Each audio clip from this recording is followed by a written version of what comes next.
الحمدللہ ہمارا نظریہ قرآن ہے، ہماری سوچ حدیث ہے، ہمارا وہ نظریہ ہے جو ہمیں حضرت ابو بکر صدیق نے عطا فرمایا ہے، جو عمر فاروق عثمان غنی مولا علی نے دیا۔ ذمہ داری سے بات کر رہا ہوں۔ حضرت عبداللہ ابن عباس کہتے ہیں، صحیح بخاری صحیح مسلم، حضرت عبداللہ ابن عباس کہتے ہیں حضور جماعت کرا رہے تھے، ایک دفعہ سورج گرہن ہوا تو نبی پاک علیہ السلام نے فرمایا آؤ تمہیں نماز پڑھاؤں، مسجد نبوی میں جماعت ہو رہی ہے۔ ایک حدیث میں لفظ ہے کہ قیام، حضور کھڑے تھے قیام کی حالت میں، اور ایک لفظ یہ ہے کہ حضور رکوع گئے اور دوبارہ اٹھے،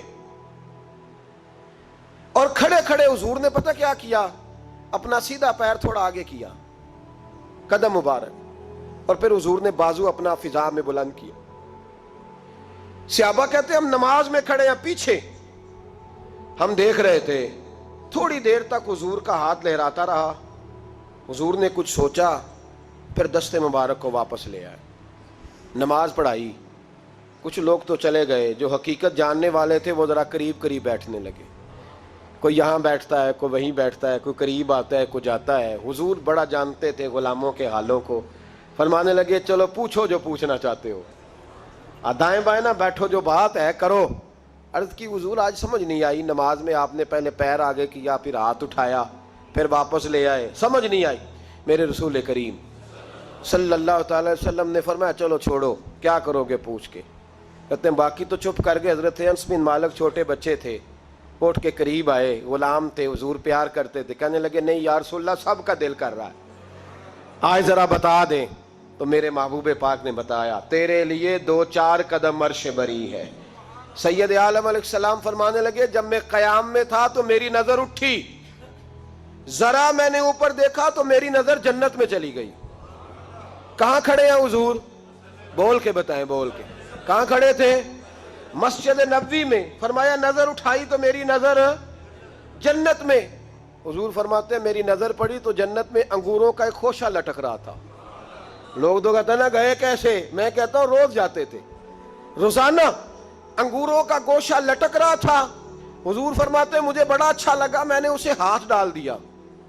فرماتے ہیں جب میں نے دبوچ لیا نا، پکڑ لیا، یعنی حضور فرماتے ہیں میری صرف جنت میں نظر نہیں جاتی، میرا ہاتھ بھی جاتا ہے، اور مجھے کوئی روکتا نہیں، مجھے مالک جنت سے پوچھنے کی ضرورت نہیں، اس لیے کہ جس رب نے جنت بنائی ہے اس نے بنا کے اپنے نبی کو اختیار عطا فرمایا ہے۔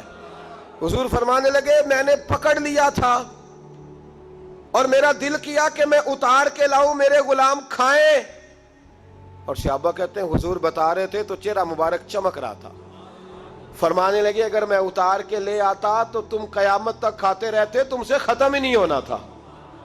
تو صحابہ کہتے ہیں ہماری دلچسپی اور بڑھ گئی، حضور پھر توڑا کیوں نہیں؟ تو محبوب فرمانے لگے اس لیے نہیں توڑا کہ جنت راز ہے تو راز ہی رہنا چاہیے، جنت راز ہے تو یہ راز ہی رہنا چاہیے، اللہ کے رازوں سے پردہ نہ اٹھے تو بہتر ہے۔ اور میرے بھائی جو محبوب زمین پہ کھڑے ہوں اور ہاتھ لہرائیں تو جنت تک جاتا ہے، تو انہیں جنت میں جانے میں دیر لگتی ہے، انہیں اللہ کے عرش الہی کے قریب جانے میں دیر لگتی ہے۔ عجیب۔ اور یہ بحثیں آج نہیں ہو رہی ہیں، بڑی پرانی ہو رہی ہیں، بڑی پرانی۔ ایک زمانہ تھا لوگ کہتے تھے کہ جناب حضرت سلیمان علیہ السلام کا تخت کیسے اڑتا تھا ہوا میں، پھر کہتے تھے جناب وہ ابابیلوں نے کنکر مارے تو ہاتھی کیسے مر گئے، اتنا سا کنکر ہوتا ہے، اتنے بڑے ہاتھی کو لگے تو ہاتھی کیسے مر سکتا ہے۔ مسلمان ایسے کہہ دیتے ہیں الم تر کیف فعل ربک باصحاب الفیل، معاذ اللہ لوگ اعتراض کرتے تھے۔ یہ آج بھی نا ہمارے بچے جو سائنس پڑھنے جاتے ہیں نا، پیٹرولیم کے 1-2 اسٹوڈنٹ مجھے ایک دفعہ ملے تو وہ یہ سارے سوال اٹھاتے تھے، وہ جی چھوٹے سے کنکر سے اتنا بڑا ہاتھی کیسے مار سکتا ہے؟ پھر کچھ وقت نکلا تو بندوق کی گولی ایجاد ہو گئی، پھر کہنے لگے نہیں پریشر سے لگے تو مر جاتا ہے، پریشر سے لگے تو گولی کتنی ہوتی ہے، وہ کنکر سے بھی چھوٹی ہوتی ہے، کہنے لگے نہیں پریشر سے لگے تو، پھر اس وقت کی عقلیں چوپ ہیں، اب دوبارہ ابابیلوں پہ اعتراض نہیں آیا۔ پھر کہتے تھے حضرت سلیمان کا تخت 4 بندے بٹھا کے کیسے اڑتا تھا، اب جب سے جہاز ایجاد ہوا ہے نا، وہ 550 بندہ بٹھا کے اڑنا شروع کر دیتا ہے، اور ان کا سامان بھی 30-30 کلو۔ اب دوبارہ کسی نے حضرت سلیمان کے تخت کا نام، کیا خیال ہے آپ کا؟ چلے وہ تو بات ہے نا حضور کے براق کی، رف رف کی، حضور کے جانے کی، کسی کی سمجھ میں جہاز آیا کبھی؟ جی اس کے اندر بیٹھ کے جب وہ فضا میں بلند ہونے لگتا ہے تو پھر ایک دوسرے نواندے نے بھئی اللہ دی قدرت ہی جے، اس وقت ایک دوسرے کو مشورہ دے رہے ہوتے ہیں کہ بھئی یہ قدرت یہ اللہ دی قدرت ہی جے۔ تو میں کئی دفعہ ہنس پڑتا ہوں، تو مجھے بھی کچھ بزرگ کہتے ہیں کئی دفعہ دائیں بائیں، حضرت جی اللہ دی قدرت ہی ہے۔ میں کہنا تسی جڑے بیٹھے ہو بھی اللہ دی قدرت یہ، ایک اللہ جہاد نہیں اللہ دی قدرت۔ ذرا تیرے دل کو دھچکا لگا ہے تو کہتا ہے اللہ کی قدرت ہے۔ خدا کے بندے تیرے ساتھ والے کئی قبرستانوں میں چلے گئے، تو اگر بیٹھا ہوا ہے تو یہ بھی اللہ کی قدرت ہی ہے۔ تو اس وقت سے لوگوں نے اب حضرت سلیمان کے تخت پر اعتراض کرنا، ایک زمانہ تھا کہ جب ہم یہ حدیث بیان کرتے تھے کہ نبی پاک نے انگلی کا اشارہ کیا تو چاند قدموں میں آ گیا، لوگ کہا کرتے تھے جی چاند سے انسان کا تعلق ہو ہی نہیں سکتا، کیسے چاند آ سکتا ہے؟ اور یہ جو اعتراض کرنے والے ہیں نا شان مصطفیٰ کا، یہ پہلے بولا کرتے تھے، یہ کہتے تھے جی نہیں چاند وہ تو روایت تھی، وہ تو ان کی آنکھوں کو یہ ہو گیا تھا، یہ لوگ ساتھ شامل ہو جاتے تھے۔ اب جب سے انسان چاند پہ چلا گیا اب چپ کر گئے، اب خاموش ہو گئے۔ تو یہ زمانے کے ساتھ لوگ بدلتے ہیں، اگر نہیں بدلے تو صحابہ کے عقیدے نہیں بدلے، اگر نہیں بدلی تو داتا علی اجویری کی بات نہیں بدلی، اگر نہیں بدلے تو خواجہ اجمیری نہیں بدلے، اور آج کے اس زمانے میں اگر نہیں بدلے تو بریلی کے امام احمد رضا فاضل بریلوی نہیں بدلے۔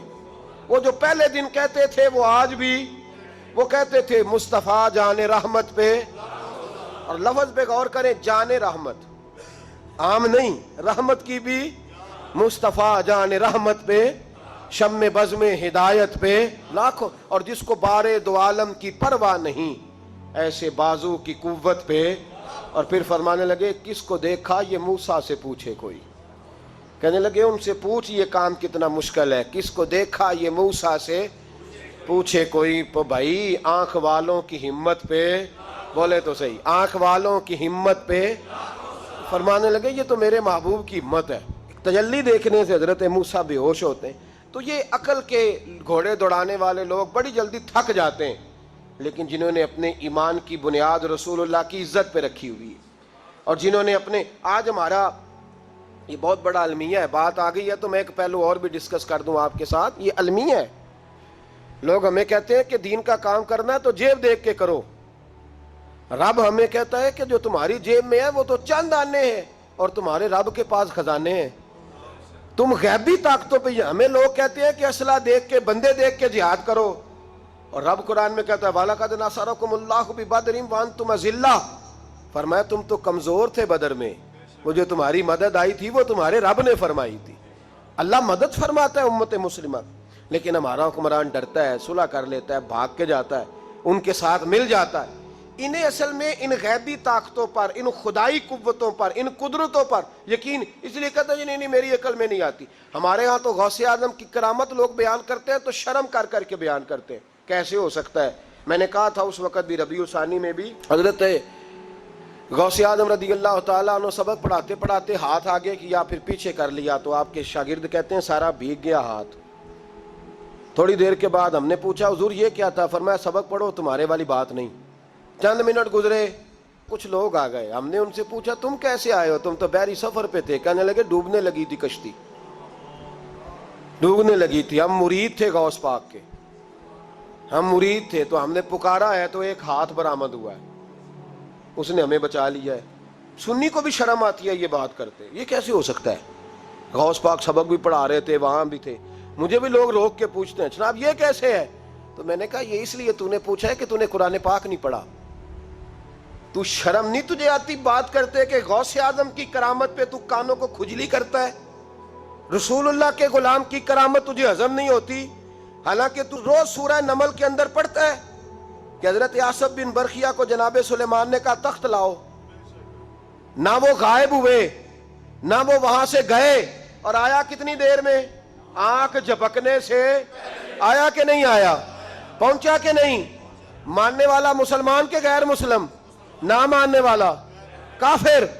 تو حضرت سلیمان کے غلام کی شان تو مانتا ہے، اور رسول اللہ کے غلام کی عظمت کی باری آتی ہے تو دکانوں پہ کھجلی کرتا ہے۔